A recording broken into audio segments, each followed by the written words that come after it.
Hello दोस्तों, last class से हम आगे बढ़ते हैं। अब लास्ट क्लास में हमने रेशियो का पार्ट बी खत्म कर चुके थे। अब यहाँ से हमारा स्टार्ट होता है पार्ट सी। पार्ट ए और पार्ट बी ऑलरेडी आपका अपलोड हो चुका है, आप जाकर देख सकते हैं। यहाँ से स्टार्ट होता है आपका पार्ट सी। एक बार आप क्वेश्चन को देखिए।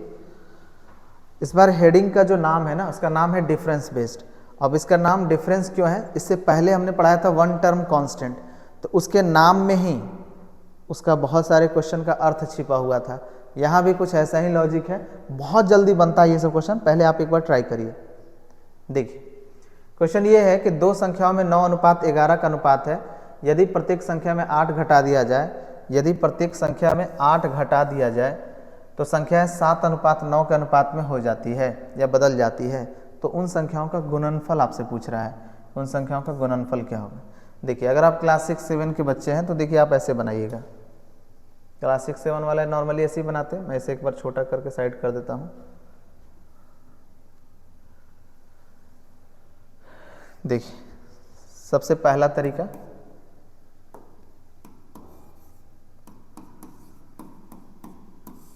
कहता है कि दो संख्या है सर, ये होगी आपकी पहली संख्या और ये होगी आपकी दूसरी संख्या। इसके बीच अनुपात है 9:11, यानी पहली संख्या या तो 9 होगा या इसका 9 का गुणज में होगा, जो भी होगा। ये तो सब समझ में आ रहा है। दूसरी संख्या 11 होगा, या 11 दूनी 22 हो सकता है, या 33 हो सकता है, जो भी होगा 11 के गुणज में होगा। अब ये पहली और दूसरी संख्या हमें अनुपात में दिया है। कह रहा कि यदि प्रत्येक संख्या में 8 घटा दिया जाए तो अनुपात क्या होगा? इसमें 8 घटा दें, प्रत्येक संख्या में बोलता है 8, इसमें भी 8 घटा दो और इसमें भी 8 घटा दो। कह रहा है कि यदि प्रत्येक संख्या में 8 घटा दिया जाए तो क्या हम इसमें घटा दें? नहीं, क्योंकि ये रेशियो का टर्म है और ये निश्चित वैल्यू है, तो रेशियो के साथ निश्चित मान को नहीं घटाते हैं। तो क्या करते हैं? फिर निश्चित करके बनाइए, क्योंकि निश्चित में निश्चित को जोड़ सकते हैं या फिर घटा सकते हैं। तो ये लॉजिक आपको पता रहता है, तब जाकर हम समझ पाते हैं कि हाँ, इसको निश्चित करते हैं तो क्यों करते हैं। तो ये निश्चित कर दिया, ये 9x हो गया और ये 11x हो गया, क्योंकि रेशियो को निश्चित करते हैं x, y, z किसी से गुना करके। ये सब मैं आपको बता चुका हूँ। अब कह रहा है कि ये जो 9x है ना, ये जो संख्या है, इसमें से कह रहा है कि 8 घटा दीजिए, तो निश्चित में निश्चित घटा दिए। ठीक है। उसी तरह से ये जो है 11x है, इसमें कहता है इसमें भी 8 घटा दीजिए, और घटाने के बाद जो है ना, जो संख्याएं हैं वो उसका अनुपात हमारे अनुसार क्या है सामने, 9x - 8 बटा 11x - 8, यानी 8 घटाने के बाद, यानी प्रत्येक संख्या में 8 घटाने के बाद दोनों संख्याओं के बीच अनुपात हमारे अनुसार इतना है। सवाल के अनुसार कहता है कि यह अनुपात हो जाता है कितना? 7:9। बात समझ में? अब यहाँ से आप क्या कर लीजिए, यहाँ से आप x का मान निकाल लीजिए, और ये तो आपको अच्छे से पता है कैसे निकलेगा। इसको इधर गुना कर दीजिए, इसको इधर गुना कर दीजिए, क्रॉस। तो देखिए 9×9 = 81x माइनस 9 को इसमें गुना करोगे, 9×9 = 81x माइनस 9×8 = 72। फिर 7 से इधर गुना करो, 11×7 = 77x माइनस 8×7 = 56। आगे बढ़ते हैं सर। 77 और 4 81 होता है। 77 और 4 81 हो गया, तो इधर हो जाएगा 4x बराबर, उधर हो गया -56 और -72 उधर जाएगा +72। तो ये दोनों घटेगा, प्लस माइनस में घटाव होता है, लेकिन साइन किसका देते हैं? बड़ा वाला। तो बताइए कितना आएगा? 72 में से 56 घटाइए, कितना आएगा? 56 और 4 60, 56 और 4 60 और 12 4 कितना हो गया? 16। बोलिए कोई दिक्कत? तो x का मान कितना हो जाएगा? 4। x का मान कितना आ गया? 4। आपसे पूछ रहा है कि उन संख्याओं का गुणनफल बताइए। तो बताइए इन संख्याओं का गुणनफल कितना होगा? तो कहिएगा कि सर ये जो दोनों संख्या है ना, उसका गुणनफल होगा 9x गुने 11x, और 9x गुने 11x का मतलब हो गया 11×9 = 99, और x गुने x हो जाएगा x², यही होगा। यानी आपका रिजल्ट हो जाएगा 99 गुने x², यानी 4 का स्क्वायर यानी 16। यही आपका उत्तर होगा।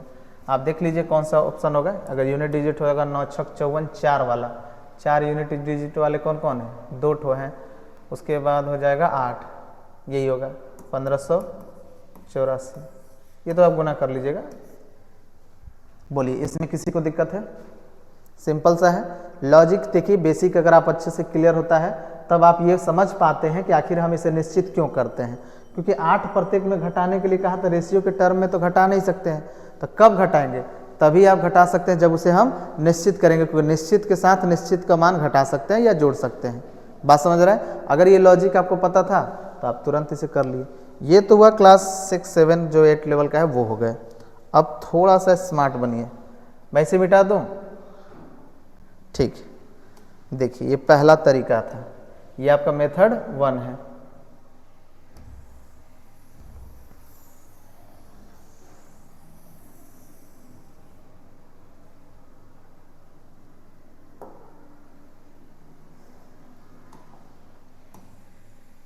यही है आपका क्वेश्चन। अब मैं आपको दूसरा तरीका बताता हूँ। दूसरा तरीका बताने से पहले मेरे दोस्त थोड़ा सा कॉन्सेप्ट आपको सिखाते हैं कुछ। देखिए कॉन्सेप्ट क्या है वो समझिए।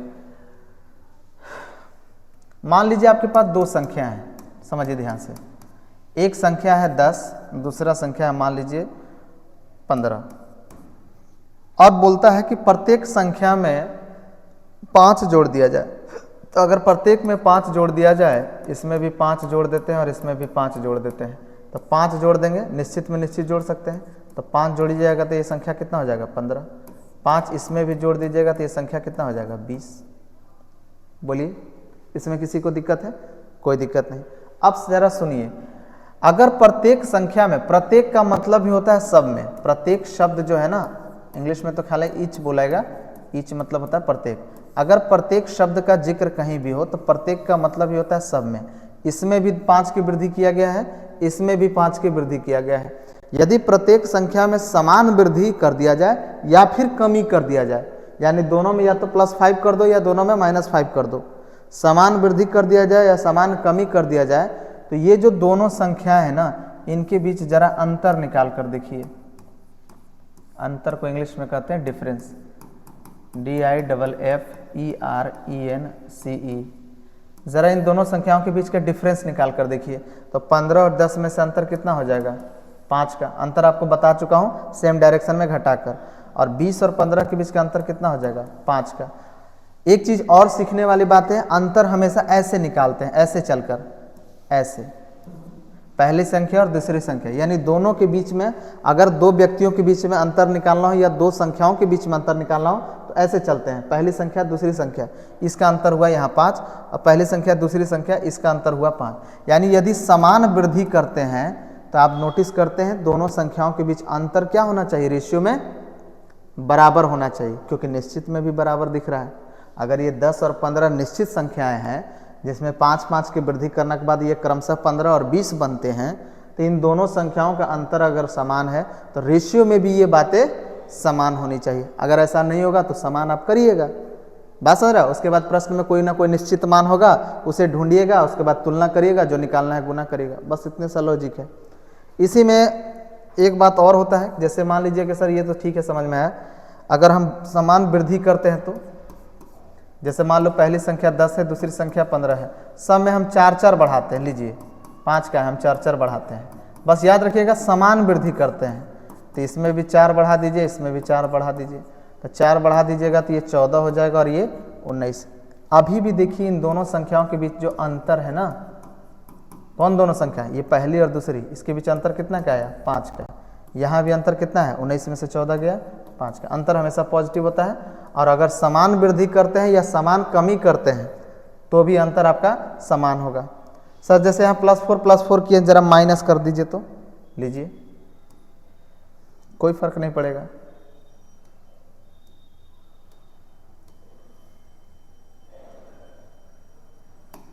देखिए अगर इसमें -4 कर देते हैं, इसमें -4 कर देते हैं, 10 में से 4 गया तो ये संख्या हो जाएगा 6, 15 में से 4 गया तो ये संख्या हो जाएगा 11। अभी भी इन दोनों संख्याओं के बीच का अंतर कितना आ रहा है? देखिए तो इन दोनों संख्याओं का अंतर समान आएगा, क्योंकि 15 में से 10 गया 5 और 11 में से 6 गया 5। तो आपने क्या सीखा? अगर समान वृद्धि करते हैं और समान कमी करते हैं तो दोनों, किसी भी संख्या के बीच में अंतर क्या होना चाहिए? समान होना चाहिए। मैं फिर से अपनी बात को दोहराता हूँ, बोलता है कि यदि दो संख्याओं में समान वृद्धि या समान कमी किया जाए तो उन दोनों संख्याओं के बीच अंतर हमेशा समान होता है। एक्चुअल में यही होता है, तो रेशियो में भी यही करिएगा। अगर मान लीजिए कि सर ये यहाँ पर +4 कर रहे हैं और यहाँ -4 करते तो समान अंतर नहीं होगा, कुछ और होगा जो अगले लेक्चर में हम लोग जानेंगे। बात समझ रहे हैं? वो योग समान होता है, सम समान होता है। जैसे मैं आपको देखिए उदाहरण में समझा ही देता हूँ, हालांकि आगे हम लोग पढ़ेंगे इसके बारे में, लेकिन समझ लीजिए। जैसे मान लीजिए कि पहली संख्या 10 है, दूसरी संख्या 15 है। इसमें ना क्या किया, इसमें -4 कर दिया और इसमें हम +4 कर दिया। तो ऐसा करिएगा तो 10 में से 4 गया तो 6 हो गया, अब 15 में से 4 जोड़िएगा तो 9 हो गया, सॉरी 19 हो गया। तो आप नोटिस करिएगा कि अगर हम इन दोनों संख्याओं के बीच अंतर निकालेंगे, अंतर मतलब डिफरेंस, तो 15 में से 10 गया, 5 का अंतर आया, और यहाँ कितना का अंतर आया, 19 में से 6 हो गया, 13। अंतर बराबर दिख रहा है? नहीं दिख रहा है ना। लेकिन जरा सम देखिए, सम मतलब होता है योग। इन दोनों संख्याओं का जरा योग देखिए तो 15 और 10 कितना होता है, 25, और 19 और 6 कितना होता है, 25। यानी यदि समान वृद्धि, जितना वृद्धि करते हैं उतना ही यदि हम कमी करेंगे तो उन दोनों संख्याओं के बीच योग समान होता है, यानी सम समान होता है। और यदि जितना वृद्धि करते हैं, दोनों में समान वृद्धि या समान कमी, तो डिफरेंस समान होगा। और जितना वृद्धि करते हैं उतना ही कमी करेंगे तो दोनों संख्याओं के बीच सम समान होता है। एक्चुअल में रेशियो में भी यही काम करिएगा, अगर समान है तो ठीक है, नहीं है तो रेशियो को एडजस्ट करिएगा और आपका क्वेश्चन विदिन सेकंड बन जाएगा। क्योंकि इसके बाद आपको केवल एक्चुअल वैल्यू ढूंढना होता है, तुलना करिएगा और गुना करिएगा, बस इतना ही है। सर अगर मान लीजिए इन दोनों के अलावा एक तीसरा टाइप बनता है कि अगर इसमें हम 10 वृद्धि करते हैं, इसमें 15 वृद्धि करते हैं, यानी वृद्धि जो है ना अलग अलग करते हैं, समान वृद्धि नहीं करते हैं, समान कमी नहीं करते हैं, या जितना वृद्धि करते हैं उतना कमी नहीं करते हैं, अलग अलग वृद्धि या कमी करते हैं, तो फिर वो बेसिक से बनेगा। देखते जाइए क्या करके। आप चाहे तो इसको नोट में लिखना है तो लिख लीजिए, आप इस बातों को नोट में लिख लीजिए। मैं यहाँ वाला ये वाला केवल बता दे रहा हूँ। देखिए, जब दो संख्याओं में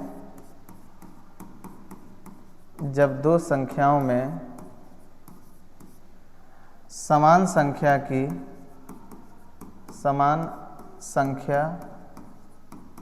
वृद्धि या कमी करते हैं,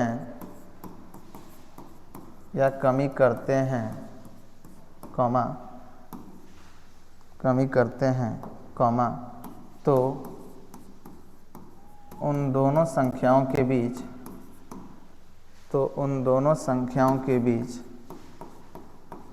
उन दोनों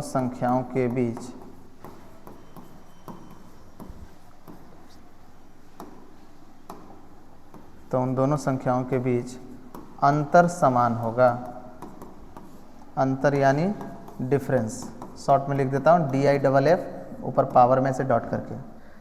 दोनों संख्याओं के बीच अंतर यानी डिफरेंस समान होगा। ये बहुत छोटी सी बातें हैं जो आप इससे पहले के जो उदाहरण है ना उससे आप समझ रहे हैं। लिख लिए?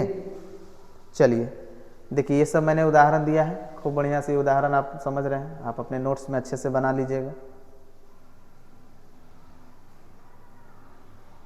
ठीक, अब आते हैं हम अपने क्वेश्चन में।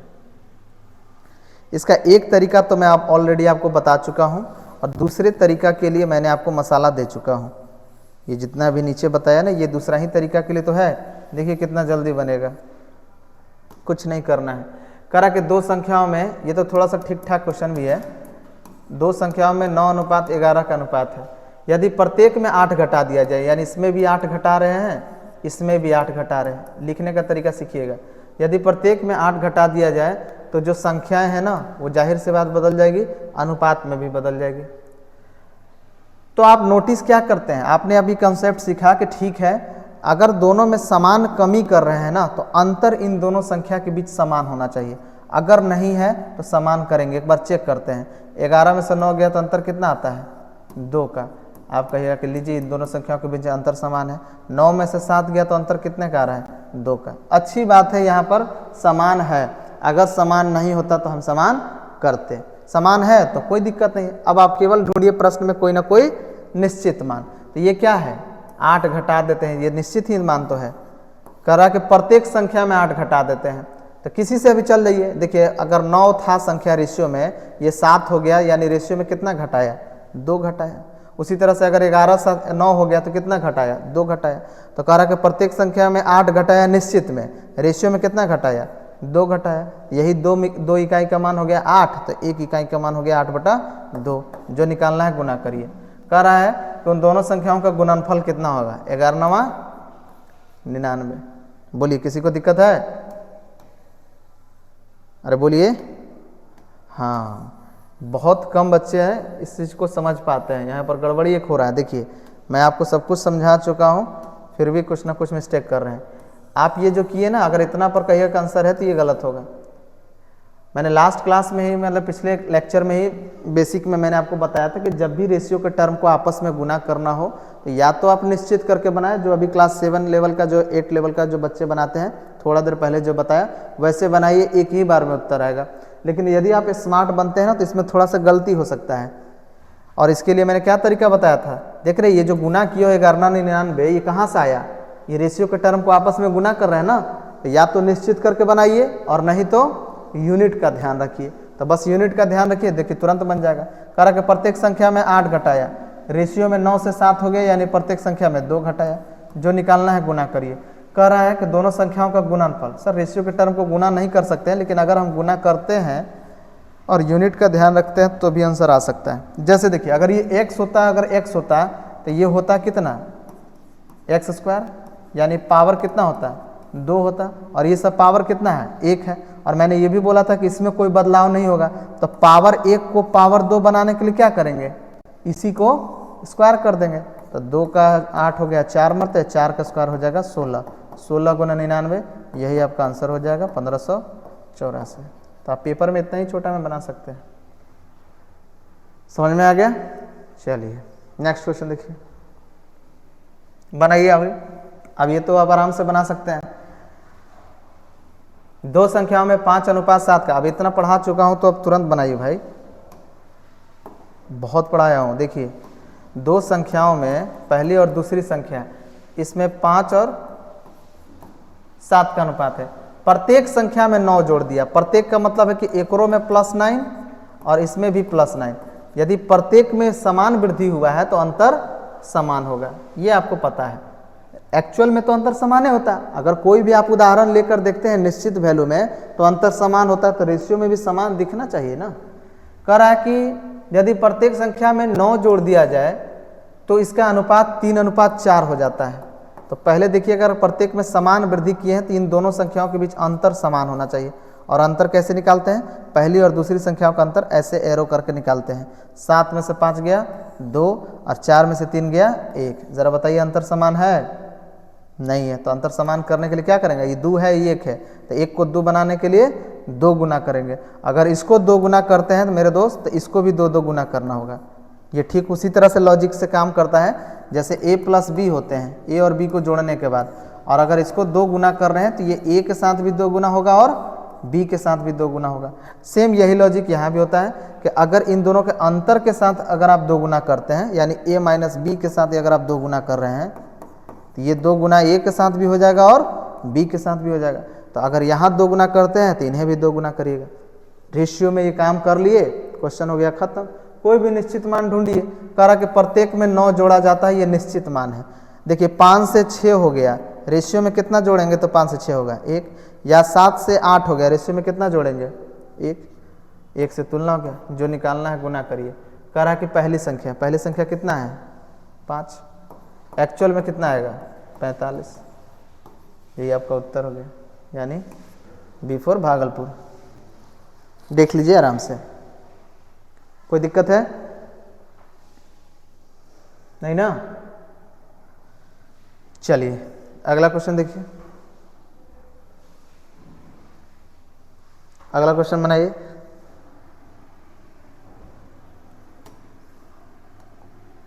देखिए कह रहा है कि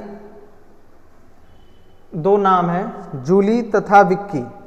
जूली तथा विक्की की वर्तमान आयु का अनुपात 2:5 है। इसके बाद बोलता है कि 8 वर्ष बाद इनकी जो आयु का अनुपात है ना वो 1:2 हो जाएगा। तो बताइए कि जूली की वर्तमान आयु कितनी है।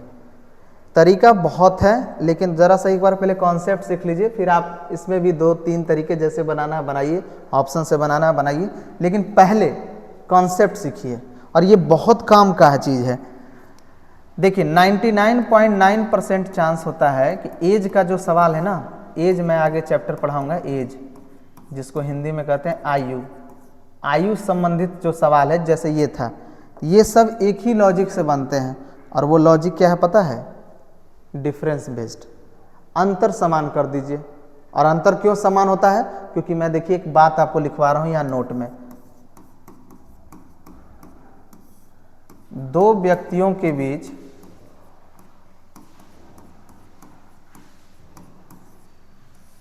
दो व्यक्तियों के बीच आयु का अंतर, दो व्यक्तियों के बीच आयु का अंतर हमेशा समान होता है। दो व्यक्तियों के बीच आयु का अंतर हमेशा समान होता है। उदाहरण से समझने की कोशिश करिए। देखिए मान लीजिए एक व्यक्ति ए है और एक व्यक्ति बी है। हम वर्तमान में बताते हैं इनकी क्या उम्र है, ज़रा सुनिए। वर्तमान में मान लीजिए ये 20 साल के हैं और ये 25 साल के हैं। निश्चित में ए 20 साल के हैं और बी कितने हैं?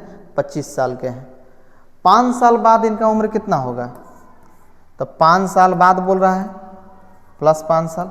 अब अगर वर्तमान में आप 20 साल के, याद रखिएगा रेशियो में डायरेक्ट, अगर रेशियो में अगर लिखा रहता तो रेशियो के साथ डायरेक्ट 5 वर्ष आगे नहीं बढ़ सकते हैं, बताया है ना। जैसे मान लीजिए यही क्वेश्चन ये रहता कि दो व्यक्ति हैं ए और बी और इनके वर्तमान यानी प्रेजेंट उम्र का अनुपात है 5:4, तो 5 साल बाद ऐसा नहीं इनकी उम्र का अनुपात कितना होगा, तो 5 इसमें जोड़ देना, 5 इसमें जोड़ देना, तो ये हो जाएगा 10:9। ये गलत तरीका है।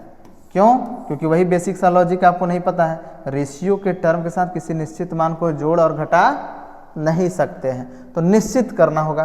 तो फिलहाल मैं आपको उदाहरण से समझा रहा हूँ कि ये निश्चित में बोल रहा है कि दो व्यक्ति हैं ए जिनका वर्तमान में उम्र है 20 साल और बी है 25 साल। ठीक है। 5 साल बाद अगर आपको लिखना है यानी 5 वर्ष बाद, तो 5 वर्ष बाद ज़रा देखिए, 5 वर्ष बाद ये हो जाएंगे, इनमें 5 जोड़ दीजिए क्योंकि निश्चित में निश्चित तो जोड़ ही सकते हैं, ये हो जाएंगे 25 साल के। 5 साल बाद ये कितने साल के हो जाएंगे? निश्चित में निश्चित जोड़ ही सकते हैं, ये हो जाएंगे 30 वर्ष के। बोलिए यहाँ तक किसी को दिक्कत नहीं ना? सिंपल सा है, इसे पढ़ा चुका हूँ। तो सर 5 साल के बाद ये हो जाएंगे 25 साल के और ये हो जाएंगे 30 साल के। अब ज़रा सुनिए, ये वाला चीज़ मैं थोड़ा मिटाता हूँ। अब ज़रा ध्यान से देखिए कि वर्तमान में इन दोनों का उम्र का ज़रा अंतर देखिए। ए का है 20 साल, बी है 25 साल। अंतर हमेशा पॉजिटिव होता है, इसलिए बड़ा में से छोटा घटाइए, तो 25 में से 20 गया, तो दोनों के उम्र का अंतर आ गया 5 वर्ष। अब ज़रा यहाँ देखिए, 5 साल बाद ए हो जाएंगे 25 साल के, बी हो जाएंगे 30 साल के, तो दोनों के उम्र का अंतर कितना हो जाएगा? यहाँ भी हो रहा है 5 साल। और 5 वर्ष बाद छोड़िए ना, अगर 20 साल बाद भी कहता, 100 साल बाद भी कहता, कभी भी जाए, अगला जन्म में भी क्यों ना हो, दो व्यक्तियों के बीच उम्र का अंतर हमेशा समान होता है, ध्यान रखिएगा। और ये उदाहरण एक सबसे बढ़िया उदाहरण है। अब अगर ये बातें समझ में आ गई है तो केवल यहाँ पर तो खैर मैं आपको एक लॉजिक बता रहा हूँ। एज जब हम लिखवाएंगे ना तो उसका 99% क्वेश्चन इसका इसी लॉजिक से बन जाता है। 1% में कुछ एवरेज आधारित होते हैं, कुछ मिसलेनियस आधारित क्वेश्चन होते हैं, तो वो देखते रहेंगे हम लोग वहाँ पे। लेकिन रेशियो पढ़ने के बाद वो और जल्दी खत्म हो जाता है। उम्मीद है ये कॉन्सेप्ट आपका क्लियर हो गया होगा। अगर ये क्लियर हो गया तो देखिए मैं इसे इरेज कर रहा हूँ और ऊपर जो लिखा हुआ है क्वेश्चन इसे बना कर दिखाइए आप। अब देखिए कितना जल्दी बनेगा। कह रहा है कि दो बच्चियां हैं, एक का नाम है जूली, दूसरा का नाम है विक्की। इनकी वर्तमान आयु का नाम है, देखिए जूली, एक मिनट,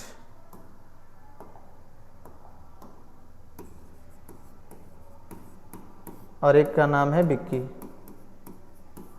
इनके वर्तमान आयु का अनुपात यानी प्रेजेंट एज, वर्तमान आयु लिखने का तरीका सीखिए, बस केवल एक बार लिखने का तरीका सीख लीजिए, फिर दिक्कत नहीं होगा। जूली और विक्की की वर्तमान आयु का अनुपात कितना बोल रहा है? 2:5। इसका क्या मतलब है सर?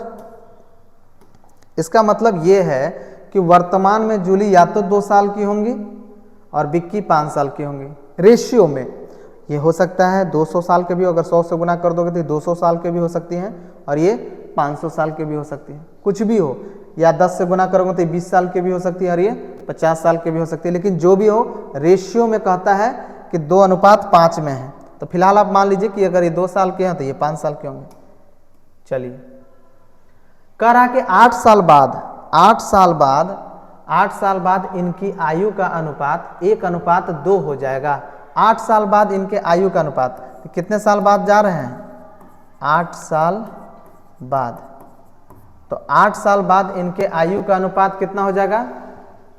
1:2। अच्छा, एक बात बताइए, इसमें हम 8 साल जोड़ दें? नहीं जोड़ेंगे, क्योंकि रेशियो के साथ किसी निश्चित मान को नहीं जोड़ सकते हैं। तो क्या करेंगे, इसको निश्चित कर लीजिए और उसमें 8 साल जोड़ दीजिए। तो हमारे अनुसार अनुपात जूली का और निशु का, जूली और विक्की का 8 साल के बाद इनके उम्र का अनुपात हमारे अनुसार निकल जाएगा। और प्रश्न के अनुसार ये अनुपात कह रहा है कितना? 1:2। तो उसके बाद आप क्या करिएगा, इक्वेशन लेकर बना लीजिएगा। तो ये तो तरीका है आपका पहला तरीका, जो हम बाद में बताएंगे। आपको पेपर में बनाना है ये दूसरे तरीके से। पहला तरीका जो अभी जो बोले ना, ये क्लास 7-8 लेवल का सोच है। लेकिन अगर इसमें अगर सोचना है तो देखिए, कह रहा है कि उनकी वर्तमान में उम्र का अनुपात है 2:5। 2:5 जूली तथा विक्की के वर्तमान उम्र का अनुपात है। 8 साल बाद बोल रहा है कि इनकी उम्र का अनुपात कितना हो जाता है? 1:2। तो आप एक चीज अभी हमने आपको बताया एक नोट के माध्यम से कि दो व्यक्तियों के बीच में उम्र का अंतर हमेशा क्या होना चाहिए? समान होना चाहिए। बात खत्म। तो देखिए, वर्तमान में जूली 2 साल, विक्की 5 साल, तो इनके दोनों के बीच का उम्र का अंतर अनुपात में कितना आएगा? 3 साल। और 8 साल बाद भी उम्र का अंतर कितना आना चाहिए? 3 साल ही आना चाहिए। लेकिन यहाँ पर है कितना? 2 में से 1 गया 1 साल। क्या अंतर समान है? नहीं है। तो समान करिए। ये 1 है, 3 है, तो 3 बनाने के लिए इसको क्या करेंगे? 3 गुना करेंगे। तो इधर भी 3 गुना, इधर भी 3 गुना। रेशियो का काम खत्म। बस इतना ही रेशियो था। अब आपको करना क्या है? प्रश्न में कोई ना कोई निश्चित मान होगा, उसे ढूंढिए, तुलना करिए, जो निकालना है उसे गुना करिए।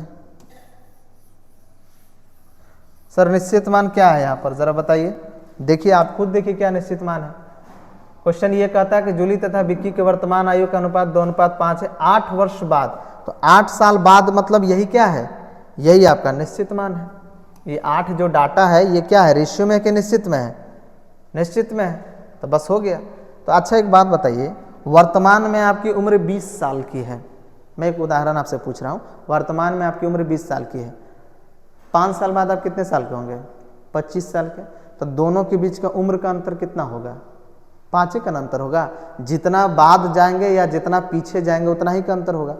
तो कोई व्यक्ति वर्तमान में कुछ भी हो, 8 साल बाद जाएंगे तो उसका उम्र चाहे कुछ भी हो, लेकिन दोनों के बीच का उम्र का अंतर कितना आएगा? 8 साल का होगा। यही निश्चित है।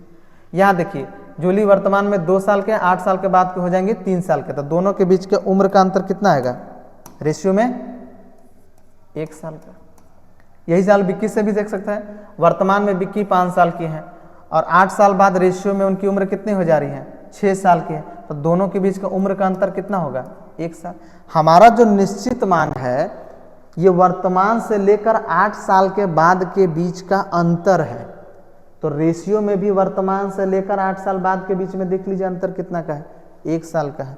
जो निकालना है गुना करिए।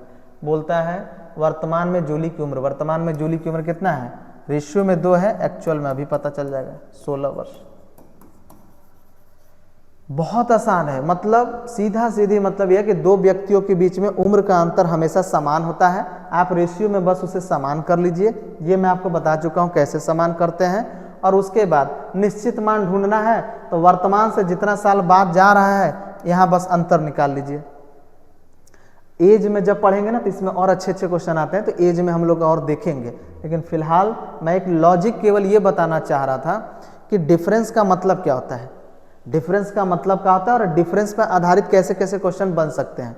किसी संख्या में समान वृद्धि कर दे या कमी कर दे तो भी डिफरेंस समान होता है, या आयु संबंधित सवाल है तो उसमें भी दो व्यक्तियों के बीच में उम्र का अंतर क्या होता है, समान होता है। और ये लॉजिक लगाकर आप रेशियो को एक बार सही करिए, उसके बाद तुरंत क्वेश्चन बन जाएगा।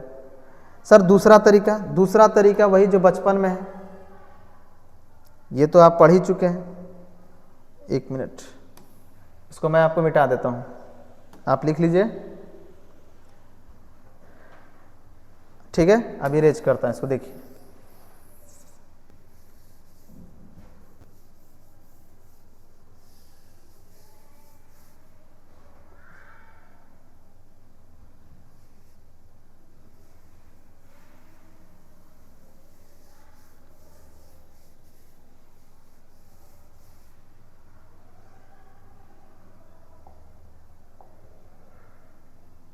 देखिए बेसिक जो अगर क्लास 6-7 के बच्चे हैं वो कैसे सोचेंगे वो मैं आपको बताता हूँ। वो ऐसे कहेंगे कि सर देखिए जूली और बिक्की की वर्तमान, एक बार मैं लिख देता हूँ सर, जूली और बिक्की, इनका जो है ना सर, इनके वर्तमान उम्र का जो अनुपात है वो दिया हुआ है। पी से प्रेजेंट लिख दें शॉर्ट में, प्रेजेंट मतलब वर्तमान उम्र का अनुपात दिया है 2:5, और उसके बाद 8 साल बाद इनको ले जाइए और उसका उम्र का अनुपात दिया प्रश्न में दिया हुआ है। तो क्यों ना हम अपने हिसाब से निकाल लें कि 8 साल के बाद इनका उम्र का अनुपात क्या होगा। तो 8 तो चूंकि इसमें डायरेक्ट जोड़ नहीं सकते हैं, तो क्या करेंगे, निश्चित करेंगे। इसीलिए आपको मैंने कहा ना कि डिटेल इसीलिए पढ़ाया था कि आप ये समझ पाए कि आखिर निश्चित करते हैं तो क्यों करते हैं। ऐसा इसलिए नहीं कि गुरुजी करते हैं तो हम भी करेंगे, रीजन होना चाहिए। तो वर्तमान में ये इनकी उम्र हो जाएंगे 2x साल का और बिक्की हो जाएंगे 5x साल का। 8 साल बाद जाएंगे तो इनका उम्र हो जाएगा 2x प्लस 8 साल, निश्चित में निश्चित जोड़ सकते हैं। 8 साल बाद ये जाएंगे तो ये हो जाएंगे 5x प्लस 8 साल। तो 8 साल के बाद जूली और बिक्की के उम्र का अनुपात कितना है, इतना। हमारे अनुसार, सवाल के अनुसार कहता है कि ये उम्र का अनुपात कितना हो जाता है, 1:2। बीच में हो गया क्या, बराबर के साइन, क्योंकि 8 साल के बाद सिचुएशन ये भी है और 8 साल के बाद का सिचुएशन ये भी है। अब ये तो सॉल्व बच्चा भी कर लेगा, इसको इधर गुना करो, इसको इधर गुना करो, तो 2 से इसमें गुना करो तो 4x प्लस 16 बराबर 1 से इधर गुना करोगे तो 5x प्लस 8। अब देखिए 5x में से 4x गया x और 16 में से 8 गया 8, तो x का वैल्यू कितना है मेरे दोस्त, 8। आपसे पूछा जूली के वर्तमान उम्र, जूली के वर्तमान उम्र कितना था, 2x, इसलिए 2x बराबर हो जाएगा 2 × 8 यानी 16 वर्ष। बात समझ में है। अब जब इस तरह की बेसिक बातें आपको पूरी पकड़ में रहेगी, मैंने हमेशा कहता हूं ना कि जो छोटे छोटे बातों को सम्मान देगा उन्हें बड़ी बात नहीं मिलती है। अगर ये छोटी बात आपको पता है तो देखिए बड़ी बात आप चाहे तब स्मार्ट बनिए। स्मार्ट बनने का मतलब है कि आप बिना ऑप्शन से भी सब बना सकते हैं। एज के 99% क्वेश्चन ऑप्शन से ही बन जाते हैं, लेकिन पहले लॉजिक तो सीखना पड़ेगा ना, क्योंकि अगर जरा से इधर से उधर चेंज करेगा तो फिर आपका दिमाग ही काम करना बंद कर देगा। लॉजिक क्या है सर, लॉजिक देखिए करा कि इनके वर्तमान उम्र का अनुपात है 2:5, किसका, जूली और बिक्की का। और आपसे पूछ रहा है कि जूली की वर्तमान उम्र कितना है, तो 2 वर्ष होगा, लेकिन कैसे, रेशियो में। तो रेशियो में जूली 2 वर्ष होंगे, ये तो कन्फर्म है, ये लिखा हुआ है। एक्चुअल में क्या हो सकता है, या तो 2 साल होंगे या 4 साल होंगी, 3 से गुना कर दोगे तो 6 साल होंगी, लेकिन जो भी होंगी वो 2 के गुणज में होंगी। तो देख लो यहाँ 2 के गुणज में कौन कौन है, तो कहोगे सर 2 के गुणज में ये भी है, 2 के गुणज में ये भी है, 2 के गुणज में ये भी है, 2 के गुणज में केवल ये नहीं है, ये तो आंसर नहीं होगा, कन्फर्म है। अब देखिए 3 सारे हो गए, तो अब क्या करेंगे, अब तो फंस गए नहीं। अब आगे देखिए 8 साल बाद, ये सब मैं आपको पढ़ाऊंगा, केवल मैं आपको यहाँ हिंट दे रहा हूँ। ये इसका तीसरा तरीका हुआ, एज में जब पढ़ाएंगे ना और तब मजा आएगा, लेकिन उसके लिए आपको पहले मेहनत करना पड़ता है। पहला तरीका मैंने आपको बताया जो एग्जाम में आपको बनाना है। दूसरा तरीका जो बेसिक है क्लास 7 और 8 लेवल का, क्यों निश्चित करके बनाते हैं वो मैंने भी समझाया। तीसरा देखिए तरीका क्या हो सकता है कि बाय ऑप्शन भी इन्हें छांट सकते हैं, और एज के बहुत सारे सवाल बाय ऑप्शन ही बन जाते हैं, और लॉजिक यही बेसिक से आता है। देखिए क्या है, जूली तथा विक्की के वर्तमान उम्र का अनुपात कितना है, 2:5, और क्वेश्चन पूछ रहा है कि बताइए जूली के वर्तमान आयु कितना है। तो सर रेशियो में तो 2 साल होंगे, या 2 के गुणज में होंगे, तो हमारा वही ऑप्शन आंसर होगा जो 2 के गुणज में है। इत्तेफाक से 3-3 ऑप्शन है, तो क्या करेंगे, तो फिर आगे बढ़ते हैं। कह रहा कि 8 साल बाद इनकी उम्र का अनुपात हो जाता है 1:2, तो 8 साल बाद इनकी उम्र का अनुपात कितना हो जाएगा, 1:2। अब 8 साल बाद, तो 8 साल बाद इसको भी ले जाइए, 8 साल बाद इसको भी ले जाइए, 8 साल बाद इसको भी ले जाइए, और देख लीजिए कि कौन 8 साल के बाद 1 से कटेगा, तो 1 से तो सब कटेगा। तो कभी कभार ऐसे क्वेश्चन में फंस जाते हैं। देखिए यहाँ पर हम फंस गए, क्यों, क्योंकि 1 से तो सब कट जाएगा ना, तो फिर एक्चुअल में जानते हैं फिर कैसे ये सोचना पड़ेगा, यही बेसिक आपको काम आएगा। देखिए कैसे, फिर ऐसे बता देते हैं कुछ टीचर लोग, कैसे करिए। दरअसल दोनों के बीच का उम्र का अंतर समान होता है, 2 व्यक्तियों के बीच का उम्र का अंतर समान होता है, तो यानी दोनों का उम्र का अंतर कितना है, 3 साल। 8 साल बाद कह रहा है कि उम्र का अंतर होना चाहिए समान है, लेकिन अंतर कितना है, 1 साल। समान नहीं है इसलिए समान कर दीजिए, अब सही है। यानी 8 साल बाद जो है ना जूली और विक्की के उम्र का अनुपात कितना है, एक्चुअल में 3:6। तो ए, बी और डी में वो ऑप्शन सही होगा जो 8 साल बाद जाने के बाद किससे कटना चाहिए, 3 से कटना चाहिए। समझ में आया, नहीं आया, फिर से समझाते हैं। पहला में तो कोई दिक्कत नहीं कि करा कि जूली की वर्तमान उम्र कौन होगी, तो ये पता चल रहा है ना कि 2 वर्ष होगी रेशियो में, तो या 2 साल होंगी या 2 के गुणज में होंगी। तो देख लो कौन सा ऑप्शन 2 से कटने वाला है, तो कह कि तीनों कटने वाले हैं, तब तो गड़बड़ हो गया। फिर एक कदम आगे बढ़ते हैं कि 8 साल बाद इनका उम्र जरा जाकर देखते हैं, तो 8 साल बाद वो किन से कटना चाहिए। तो अब ऐसे अगर कहिएगा कि 1 से कटना चाहिए, तो 1 से तो सब कटेगा, तो जाहिर से बात है कि रेशियो में कुछ गड़बड़ है। तो पहले यही लॉजिक लगाते हैं कि देखिए दोनों के बीच उम्र का अंतर समान होना चाहिए। ऐसा करिएगा ना, तो एक्चुअल में 8 साल के बाद जूली रेशियो में कितने साल की होनी चाहिए, 3 साल की।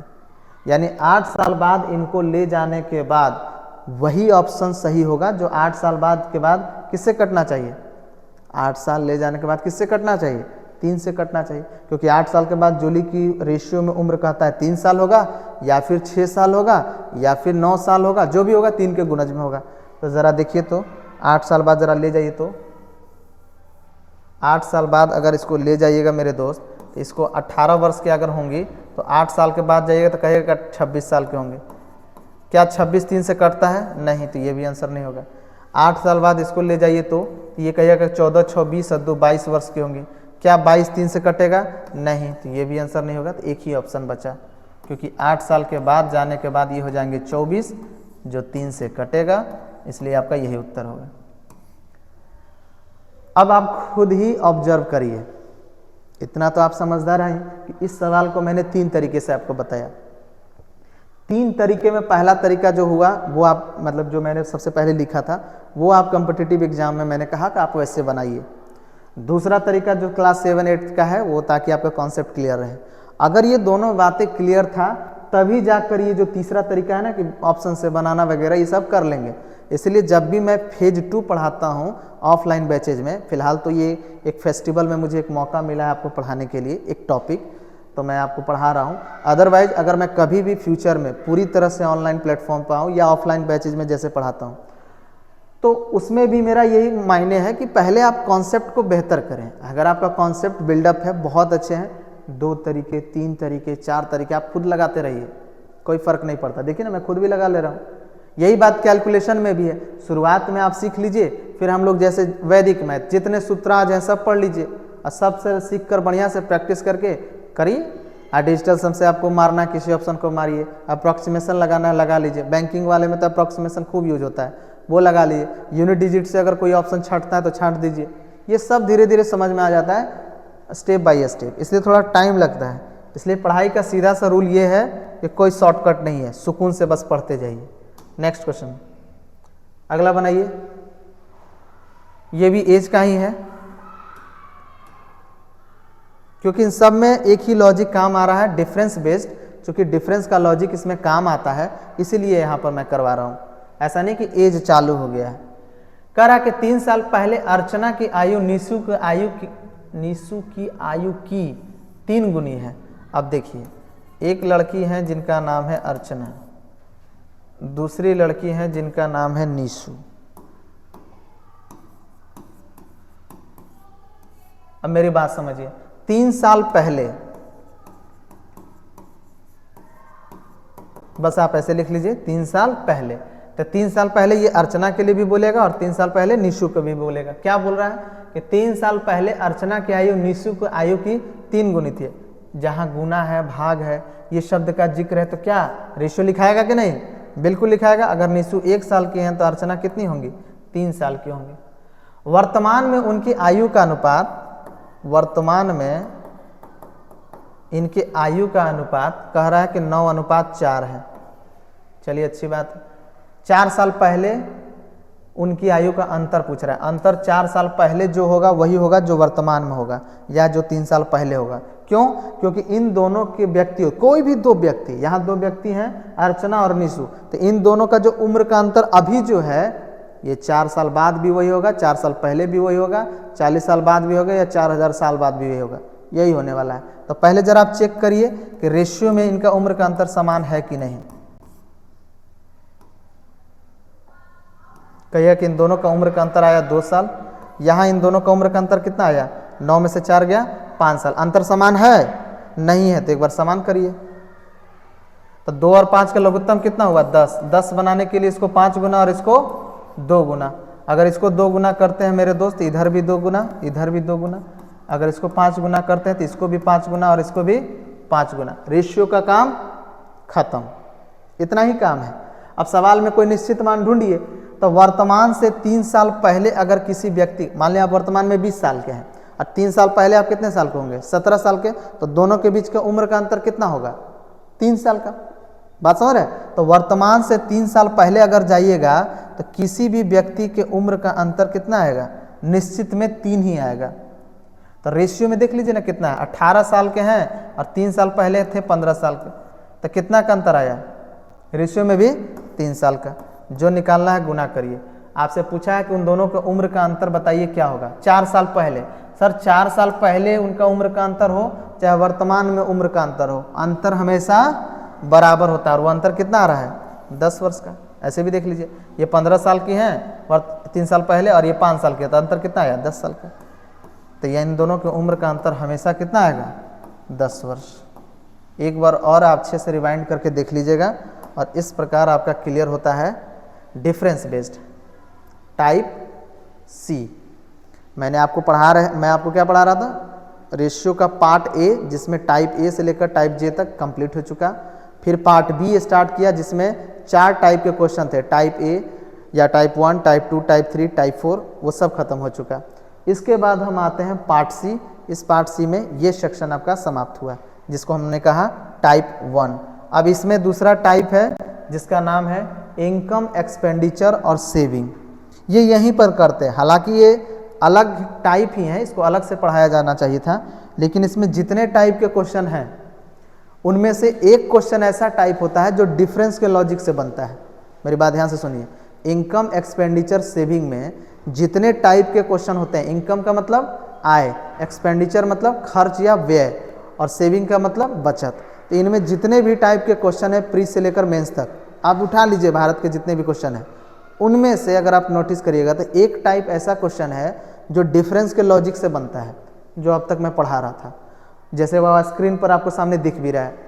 तो इस क्वेश्चन को करवाने की वजह से हमने यहीं पर इनकम एक्सपेंडिचर सेविंग को एक साथ करवा देंगे। तो एक क्वेश्चन जो है जो डिफरेंस के लॉजिक से बनता है वो तो यहाँ पर करवा ही लेंगे। इसके अलावा जो अन्य क्वेश्चन होते हैं इनकम एक्सपेंडिचर सेविंग आधारित, वो सारे क्वेश्चन हम एक साथ यहाँ कर लेंगे नेक्स्ट लेक्चर में। ठीक है, चलिए, जय हिंद।